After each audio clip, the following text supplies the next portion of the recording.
hope you're having a marvelous day. Thank you for your support. Thank you for subscribing to the channel. Thank you for your thumbs up, for your comments, and thank you for sharing the videos. Thank you for all you do to support the channel. Well, today I'm making a bold statement. It's time for white people to pull up. Pull up is a term that Rihanna used that I think it was the BET Awards or some awards after George Floyd was lynched. And she was saying that people need to do something. And she didn't say white people, but she said, if you have a friend that's black or something like that, she made the statement, you need to pull up. And by that she meant you need to do something. So it's time for white people to pull up. The reason I'm talking about this is that in the last few months or so, white men and women have been coming on social media platforms talking about American history, specifically Black American history, and the atrocities that were perpetrated against Black people from the slavery days on. I was going to show you a video of young white women, Christians, giving an account of American history and what white people did to Black people in those days and how they justified it. But it's so graphic till I'm not sure that I don't want to get flagged. I'm going to put the video in the description box. Please go and watch the video if you really want to get some real American history, if you want to figure out why they don't want history taught, because they don't want to be exposed. I keep saying this because it's true.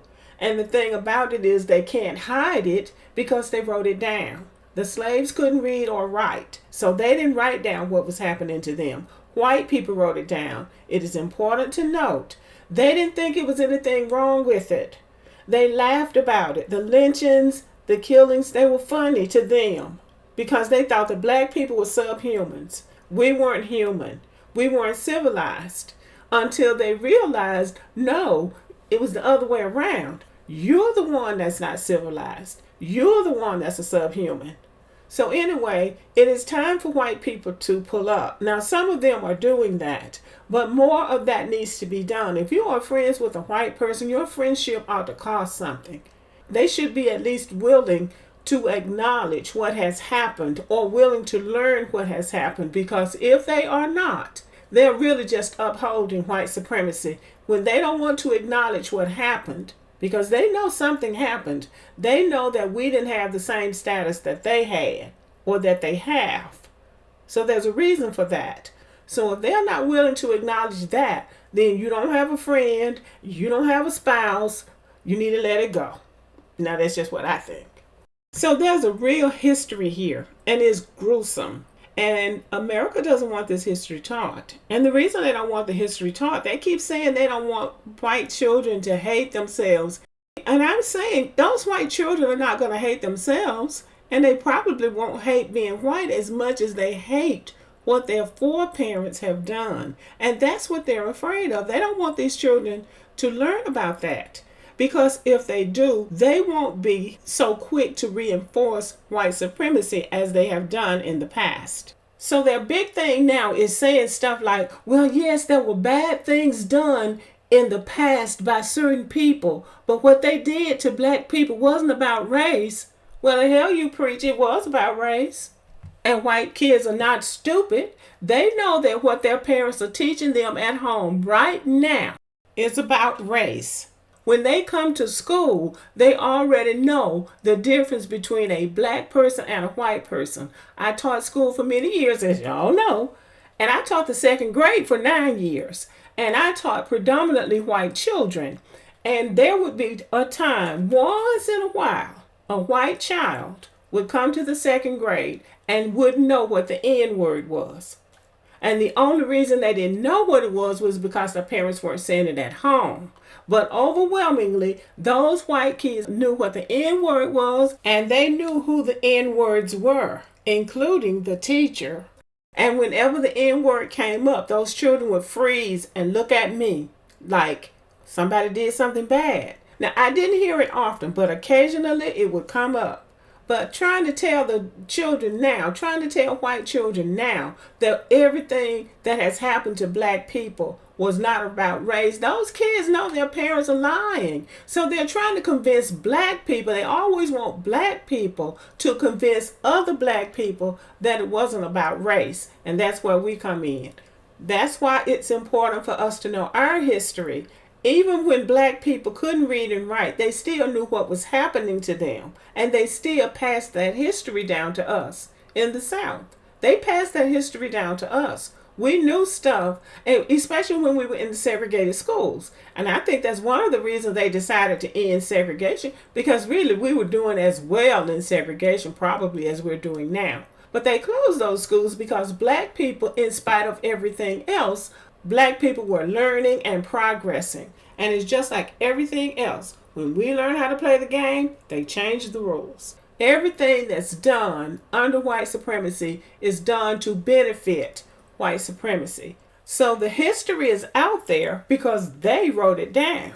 And when it comes to trying to explain what happened, it is not our job to do that. They need to pull up. They need to do it. They need to tell the truth to their children.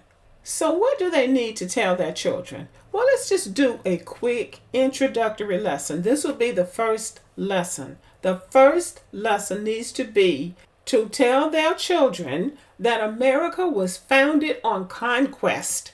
Conquest means conquering other people. So the Europeans came into the Western Hemisphere. People were already living here. They had their own civilization, their own culture, their own government. They had fully functioning societies here. There were millions of indigenous people living here. And to make a long story short, they came in the name of friendship. The indigenous people extended the right hand of fellowship to them, trying to befriend them. Then they took the Bible and tried to convert them to Christianity, and then they pulled a gun on them. They pulled a gun on them, and then they fought them for about from the 1600s into the 1800s. So about 200 something years, they fought the indigenous people for their land. And the indigenous people lost because they were fighting with inferior weapons. So that's going to be the first lesson. Lesson 1, part 1. Part 2 is going to be going into Africa, buying people. Because I'm not going to say they captured the people, because the Africans themselves say there was no way that the Europeans would have gone into the interior of Africa, attacking the villages and capturing the people. So the Africans did that, and that is why the Africans are apologizing for that now. But once they tell their children that they went into Africa, bought people who had been captured, and they bought shipload after shipload after shipload after shipload of those captured people into America against their will, and through terror, force, and brutality took away their families, their culture, their language, their tribe, everything that meant anything to them or that they cared about. Those things were taken away from them, and they were given a foreign identity that didn't have anything to do with who they were. And as their parents tell about this history, young white children need to be listening very carefully, because when they try to pin all of that on the Africans, those children need to make sure that their parents don't make the Africans the only villains. Now, this needs to be pointed out to these young white children. The voyage from Africa was a tragedy within itself. And that needs to be an important part of this lesson. And they need to have some pictures on hand so they can show the humiliating manner in which those enslaved people were crowded and stacked on those slave ships. And the humiliating experience of having to stay strapped down in one position for 3 months, defecating and urinating on themselves and each other, and how the women were brought up whenever they wanted them to and violated. So all of this needs to be in that lesson. And if I left out something, the white children need to be astute enough to say, well, what about this? Or what about that? And then in the third lesson, they're going to tell them how the enslaved people were treated once they got into this Western Hemisphere.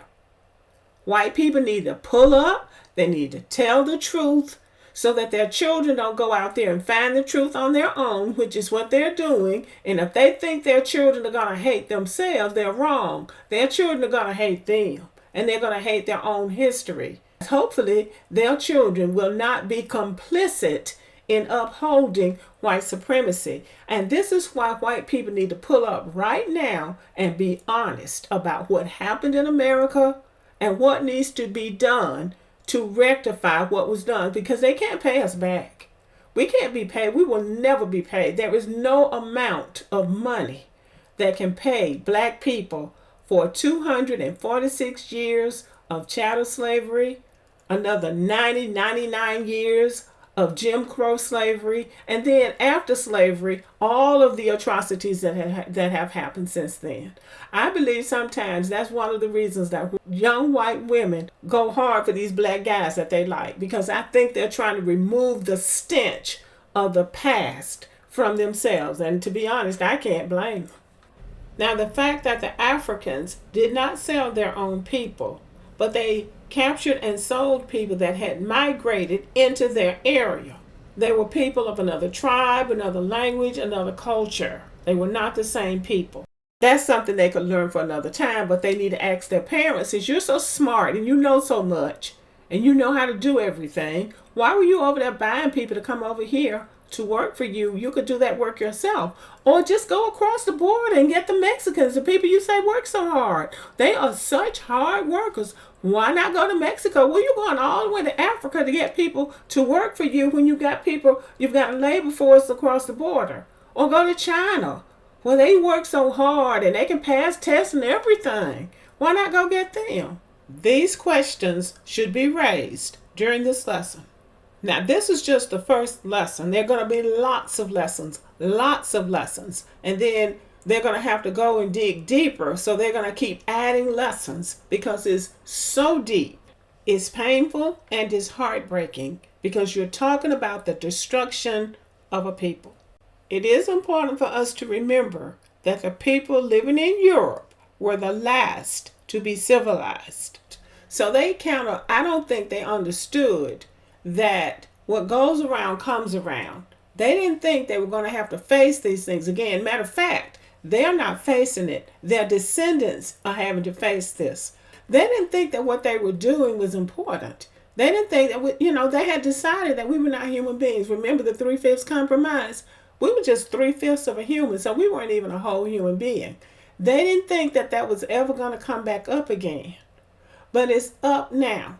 And there is no hiding place. And so that's how come we've seen the rise of people like Candace Owens and Clarence Thomas and Tim Scott and these so-called black conservatives, because they're trying to hide behind those people. They want those people to go out there and tell black people that all of the things that we say happened didn't happen. These things happened, but it wasn't the white race. It wasn't white supremacy. It was just a few bad white people.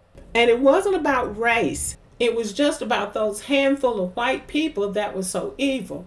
Well, that handful of white people was evil, but they were operating under an evil system called white supremacy. And that system is still in effect today. White supremacy has to be dismantled. There's no way that black people can be made whole if there isn't some kind of dismantling of that system, and white people will have to do it. It is time for white Americans to pull up. This system has been very destructive to black people, and I'm going to go out on a limb and say they wiped out the indigenous people, because somebody said to me, and y'all tell me if you know if I'm right or not, that they don't even give DNA, that the indigenous people don't give DNA. And the question is why? Well, I looked this up and I only used one source, but it says that DNA tests stand on shaky ground to define Native American identity. So they don't rely on DNA tests to determine whether or not you're a Native. They rely on community relationships, traditions, and shared experiences. Well, I have my own theory about that, because when they start doing DNA tests for everybody who claims to be a Native American, they're going to come up with something about like Elizabeth Warren when Donald Trump bullied her into taking a DNA test. She honestly thought she had Native American ancestry. But when they did the test, she came out to be a white person. She had less Native American DNA, whatever that is, than somebody from Ghana or Cameroon who had never been to the United States. So that's how come they don't test, because they know in the end they're just going to end up with a bunch of $5 Indians. So what that means is that there has primarily been a complete genocide of the indigenous people, all in the name of white supremacy. White Americans, it's time for you to pull up. You've got to do something, because if you don't, your children will be forced to act. And in the climate that we're living in, their actions may not be what you would expect them to be. The truth might save the Union. Okay, everybody, what say you? Thank you for listening. Let me know what you think about the video. Subscribe to the channel, give me a thumbs up, leave a comment, share the video, and as always, have a great day.